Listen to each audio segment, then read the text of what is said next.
कैसे हो सभी। आज अपन पढ़ेंगे जन स्वास्थ्य।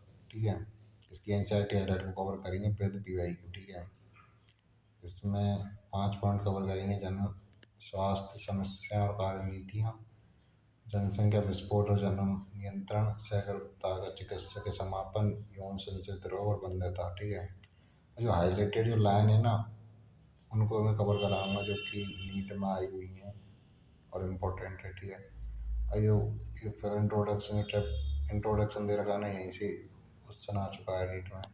इन विश्व स्वास्थ्य संगठन वर्ल्ड हेल्थ ऑर्गेनाइजेशन यानी कि WHO के अनुसार जनन स्वास्थ्य का अर्थ है जनन के सभी पहलुओं सहित एक संपूर्ण स्वास्थ्य अर्थात शारीरिक, भावनात्मक, व्यवहारात्मक तथा सामाजिक स्वास्थ्य है। इसलिए ऐसे समाज को जन्नात्मक रूप से स्वस्थ समाज कहा जा सकता है। अब ऐसा जनन स्वास्थ्य समस्या कार्य नीति, विश्व में भारत ही पहला ऐसा देश था जिसने राष्ट्रीय स्तर पर इन नेशनल लेवल पर संपूर्ण जनन स्वास्थ्य को एक लक्ष्य के रूप में प्राप्त करने के लिए राष्ट्रीय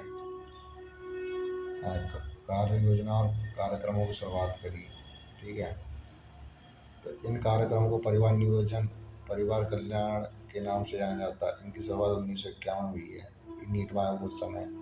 ठीक है, उसके बाद आ जाओ जनन एवं बाल स्वास्थ्य सेवा कार्यक्रम, RCH के नाम से प्रसिद्ध है। ठीक है, इम्पोर्टेंट पर नीट में नहीं आया।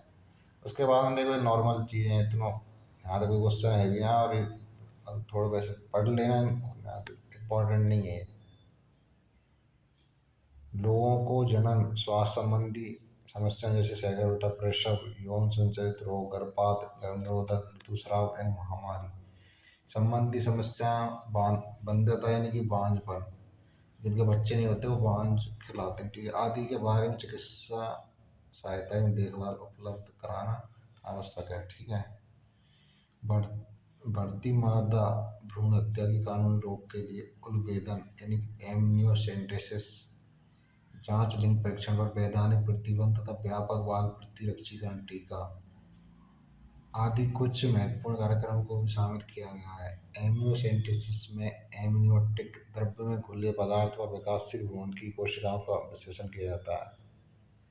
ठीक है, उलवेदन मेन चीज़ है कि जांच लिंग परीक्षण है, BI हुआ है, नीट में आ चुका है। उसके बाद में सहेली नामक गर्भनिरोधक गोली की खोज भारत में लखनऊ के केंद्रीय औषध अनुसंधान संस्थान की सेंट्रल ड्रग रिसर्च इंस्टीट्यूट यानी CDRI। ठीक है, ये नीट में क्वेश्चन PY हुए है ना। अब है जनसंख्या स्थायीकरण और जन्म नियंत्रण। ठीक है, सन 1900 ईस्वी में पूरे विश्व की जनसंख्या लगभग 2 अरब या 2 अरब थी, जो सन 2000 ईस्वी में तेजी से बढ़कर 6 अरब हो गई तथा 2011 में 7.2 अरब पाई गई। ठीक, यही प्रवृत्ति भारत में भी देखी गई है। हमारी जनसंख्या जो देश की आज़ादी के समय लगभग 3 ट्रिलियन अर्थात 35 करोड़ थी, वह सन 2000 ईस्वी में तीव्र जनसंख्या दर से 1 अरब अर्थात 1000 मिलियन से ऊपर पहुंच गई, तो 2011 में 1.2 बिलियन हो गई। इसका मतलब है कि आज दुनिया का हर छठवां आदमी भारतीय है।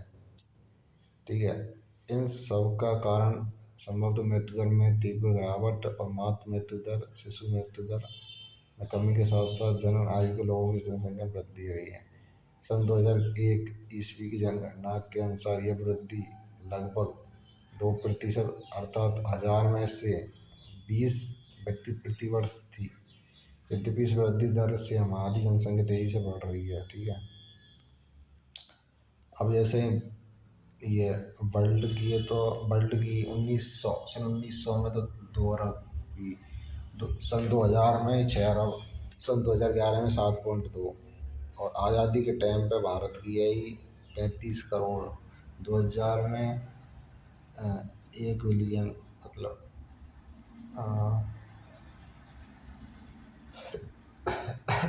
2011 में 1.2 बिलियन। ठीक है,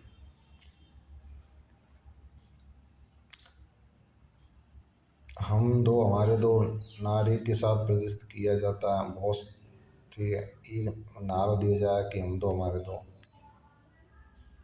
पर फॉलो तो कोई करे ना, दिक्कत तो हुआ है।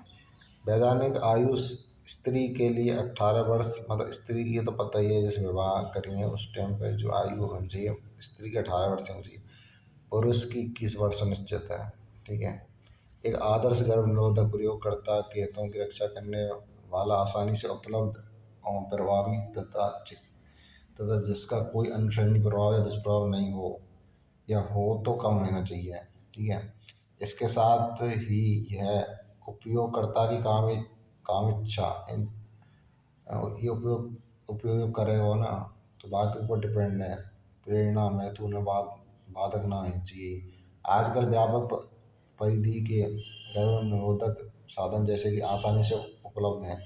इन्हें मोटे तौर पर निम्न श्रेणियों में वर्गीकृत किया जा सकता है, जैसे प्राकृतिक या परंपरागत रोध यानी कि बैरियर, आईयूडी यानी कॉपर टी, मुंह से लेने योग्य गर्भ निरोधक, टीका रूप में लिए जाते हैं, और अंतरोप तथा शल्य क्रियात्मक विधि। अब प्राकृतिक विधियाँ, ये विधियाँ अंडाणु यानी ओवम एवं शुक्राणुओं के संगम को रोकने के सिद्धांत पर कार्य करती हैं। इनमें से एक उपाय आवदैक संयम, जिसमें एक दंपत्ति महामारी चक्र के 10वें से 17वें दिन के बीच की अवधि के दौरान मैथुन से बचते हैं।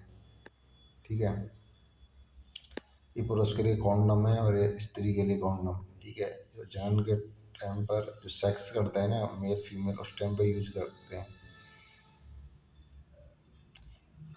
स्तनपान अनार्थ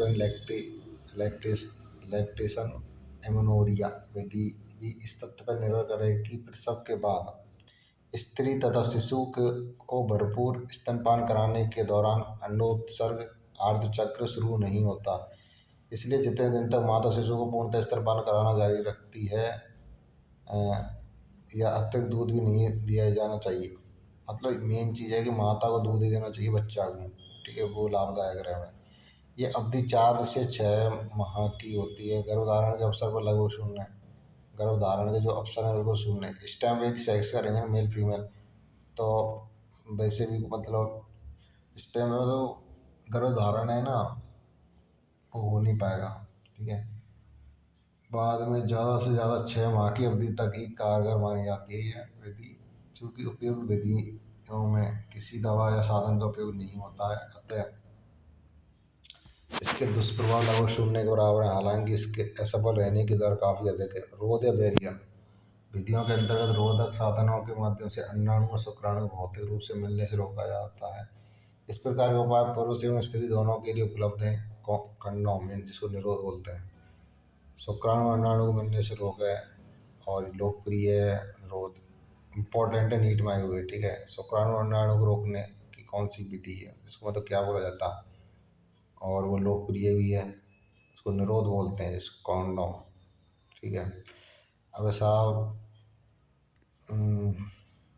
डायफ्राम, गर्भाशय ग्रीवा, टोपी तथा बोल्ट आदि भी रबर से बने रोधक उपाय हैं। ठीक है, जो स्त्री के जनन मार्ग में सहवास के पूर्व गर्भाशय ग्रीवा को ढकने के लिए कारगर है। इसके साथ ही इन रोधक साधनों के साथ साथ शुक्राणुनाशक क्रीम और जेली एवं फोम या झाग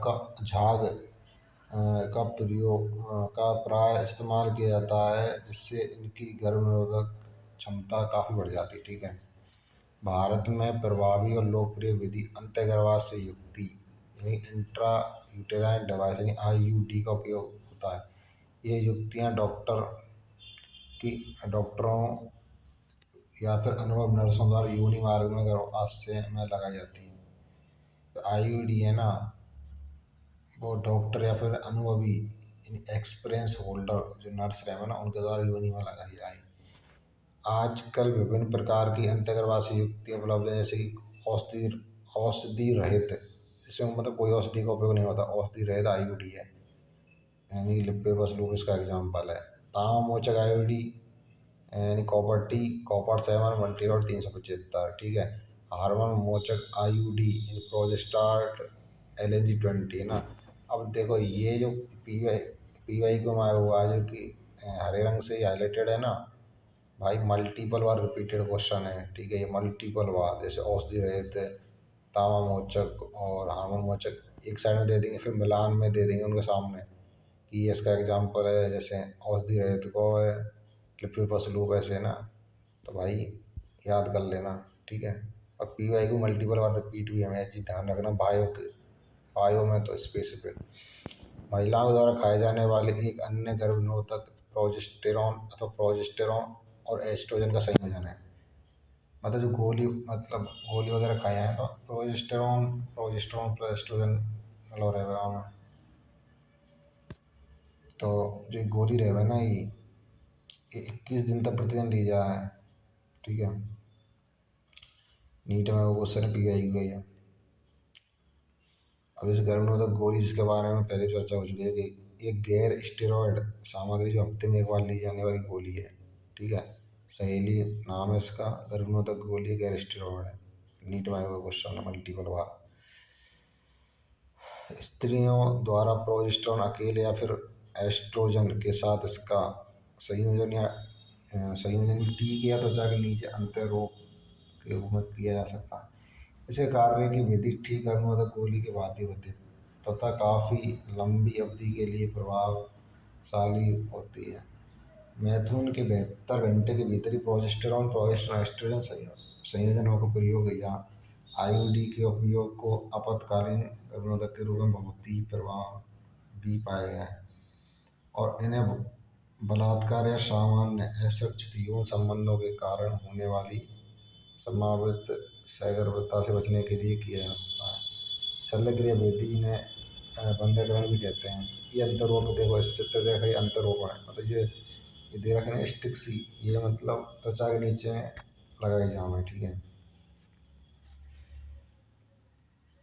अब बंध्यकरण प्रक्रिया को पुरुष के लिए शुक्र वाहक उच्छेदन वासेक्टॉमी, महिलाओं के लिए डिम्बाइनी फैलोपियन नलिका उच्छेदन ट्यूबेक्टॉमी, ठीक है। जो नीट में क्वेश्चन है वेसेक्टॉमी ट्यूबेक्टॉमी के बारे में, चित्र सहित भी आया और नॉर्मल भी आया हुआ थ्योरी के अकॉर्डिंग। तो जनसाधारण इन क्रियाओं को पुरुष या महिला नसबंदी के नाम से जाना जाता है, ठीक है।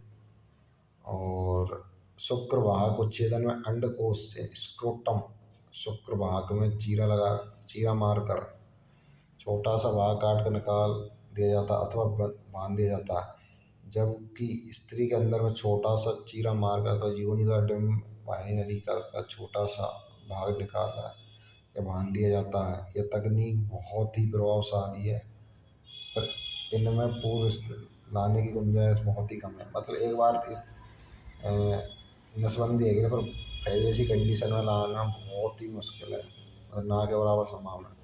तो इस शक भाई का उच्छेदन है, नीट में आया हुआ क्वेश्चन है। जैसे चित्र बनना है ना, ये नीट में आया है।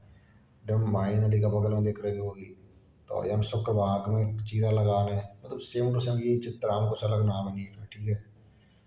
बायो के एनसीईआरटी में ना यार, वो सेम टू सेम छपता, कुछ अलग नहीं आता, ठीक है। अब फैलोपियन नली का बंदी और काटी हुई, तो डिमाइनली यानी कि वो वेसेक्टॉमी और ट्यूबेक्टॉमी, ट्यूबेक्टॉमी यानी कि महिलाओं में यूज है, और वेसेक्टॉमी पुरुषों में यूज है, ठीक है। सहगर्भिता का चिकित्सक के समापन अधिनियम संशोधन 2017 अधिनियमित किया गया था।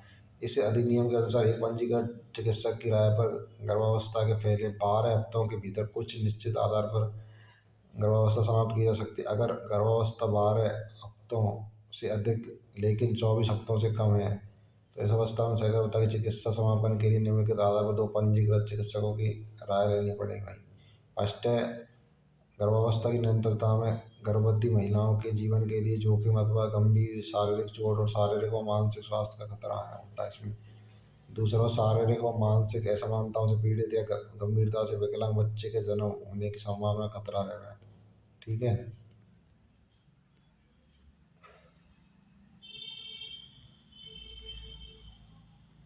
इनकी इन विधियों का उपयोग जनसंख्या की अनियंत्रित वृद्धि को रोकने में महत्वपूर्ण भूमिका निभाते हैं।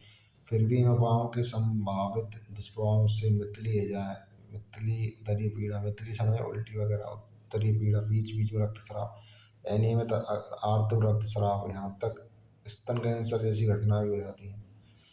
यद्यपि यह बहुत महत्वपूर्ण नहीं है कि फिर भी इनकी पूरी तरह से उपेक्षा नहीं की जा सकती। अब सगर्भता का चिकित्सकीय समापन, ठीक है, एमटीबी जिसको बोलते हैं, ठीक है। गर्भावस्था पूर्ण होने से पहले जानबूझकर या स्वैच्छिक रूप से गर्भ के समापन को करने की जो विधि है, और गर्भपात चिकित्सकीय सगर्भता समापन, medical termination of pregnancy, MTP कहते हैं। पूरी दुनिया में हर साल लगभग 45 से 50 मिलियन, यानी 4.5 से लेकर 5 करोड़ चिकित्सकीय सगर्भता समापन कराए जाते हैं, जो कि संसार भर की कुल सगर्भता का 1/5 भाग है। भारत सरकार ने इनके दुरुपयोग को रोकने के लिए 1971 में चिकित्सकीय सगर्भता समापन को कानूनी स्वीकृति प्रदान कर दी है, ठीक है। सगर्भता की पहली तिमाही में सगर्भता के 12 सप्ताह तक की अवधि में कराया जाने वाला चिकित्सकीय सगर्भता समापन अपेक्षाकृत काफी सुरक्षित माना जाता है। इसके बाद द्वितीय तिमाही में गर्भपात बहुत ही संकटपूर्ण एवं घातक होते हैं। अब चिकित्सकीय गर्भ समापन कानूनी स्वीकृति 1971 में, मतलब जो चिकित्सकीय गर्भ समापन को कानूनी स्वीकृति 1971 में दी गई। और जो सुरक्षित कब तक मानी जाए, 12 सप्ताह तक, जो नीट में क्वेश्चन है। अब यौन संचरित रोग संक्रमण, ठीक है।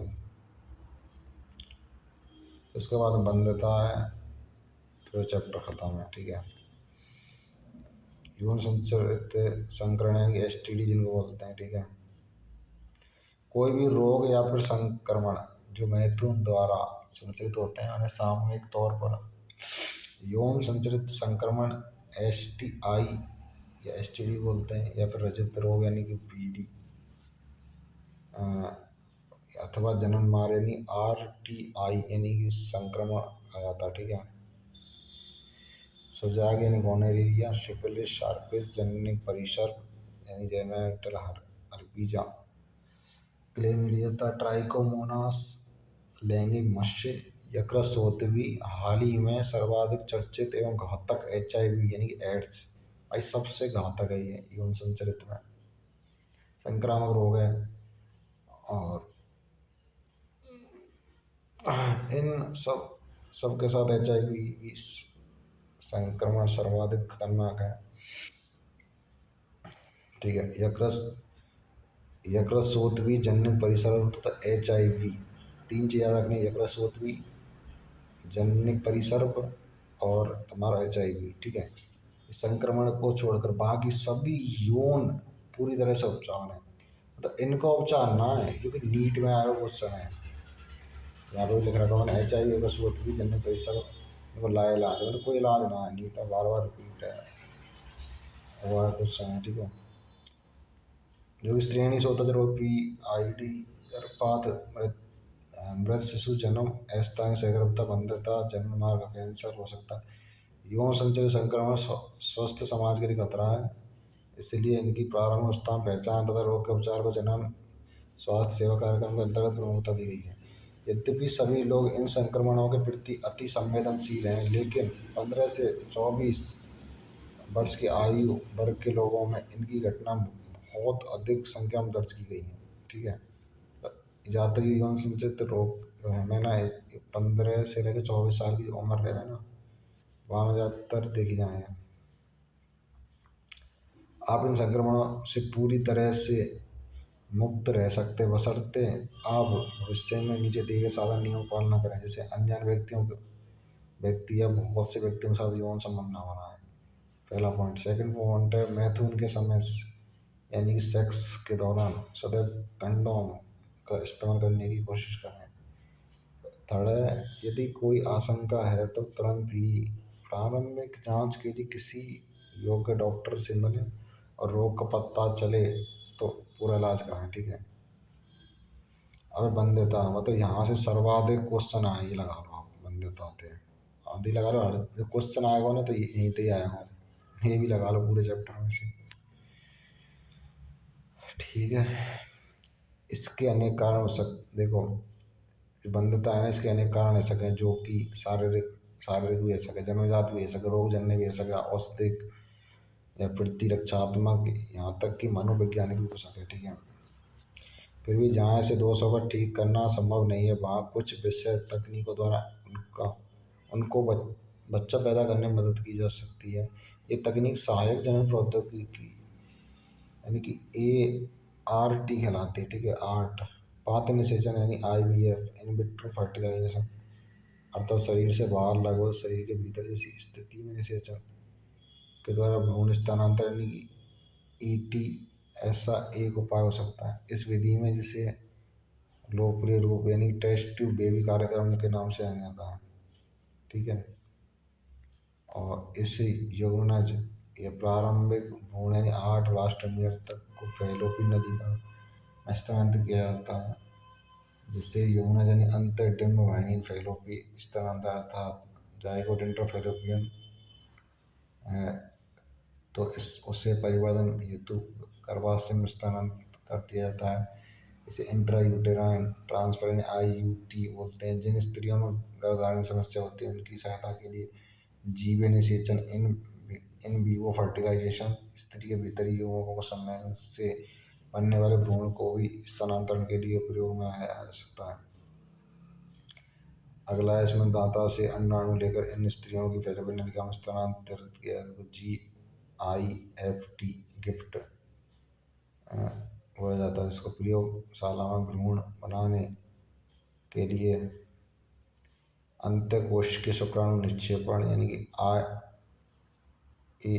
ICSI दूसरी विशेष प्रक्रिया है, जिसमें शुक्राणु सीधे ही अंडाणु में अंतःक्षेपित किया जा सकता है।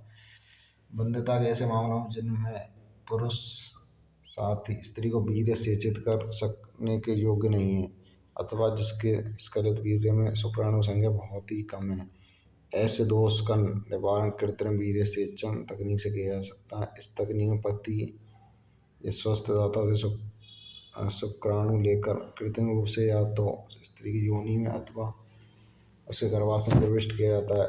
इसे अंतः गर्भाशय वीर्य सेचन यानी IUI बोला जाता है, ठीक है। और नीट में क्वेश्चन आया है, देखो AI यानी कि भ्रूण स्थानांतरण, ZIFT यानी कि 8 ब्लास्टोमीटर तक को हमें यूज लेना, IUT में 8 ब्लास्टोमीटर से अधिक के भ्रूण को यूज करें, JIFT यानी दाता अंडाणु या फैलोपियन ट्यूब में प्रवेश कराया जाए। अब ICSI यानी शुक्राणु को सीधे अंडाणु में प्रवेश कराया जाए। AI में यानी दाता पुरुष से शुक्राणु कृत्रिम रूप से स्थानांतरित होता है। ये आपका चैप्टर खत्म होता है, ठीक है। इसकी डिटेल वीडियो आपको टेलीग्राम चैनल पर मिल जाएगी, ठीक है। और जो भी कैंडिडेट नए हैं पहली बार विजिट कर रहे चैनल को सब्सक्राइब कर लो और टेलीग्राम चैनल को भी ज्वाइन कर लो ना, लिंक डिस्क्रिप्शन में। और all the best future doctor.